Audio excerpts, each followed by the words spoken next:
Ne degan mescitler? Kuba mescidi. Peygamber sallallahu aleyhi ve sellem'in birinci salon mescidi.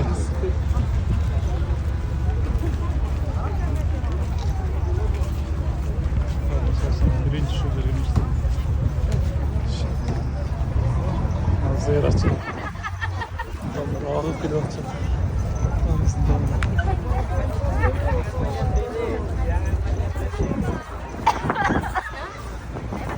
Şaşmanları, şaşma yay balonlar.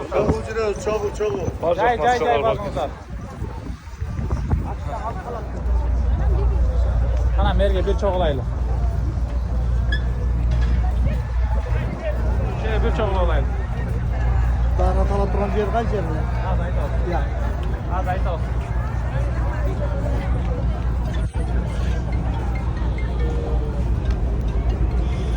Nerede? Yolu aç koysa yoldu. Ha bunları tur koysana. Bunları tur koysa biraz sevmek var. Kendileri tur koysa. Kendileri tur koysan da. Sağ kıl koyal bir şey. Kalka kılıp dur. Ana. Oğul ota. Bağırma göründü. Kuday buyursa buna uşu yoldu görürsler mi?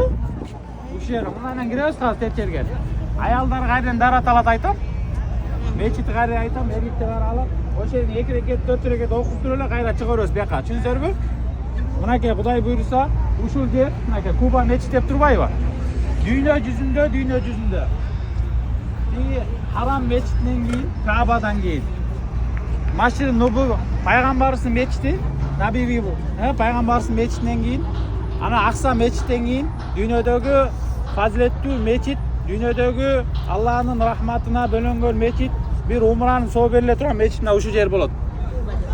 Bir de Kuba'da atalып kalgan sebebi Peygamber Aleyhisselam Mekke'den hicret kılıp Madina'ya gelgende uşu yerden elder toz olgan. Nege Kuba'da atalып kalgan dese, uşul yerde bir kuduk bolgan, oşo kuduktun atı Kuba bolgan da. Oşondan oşo Kuba'nın elderi, Kuba'nın turgunları dep atalып kalgan.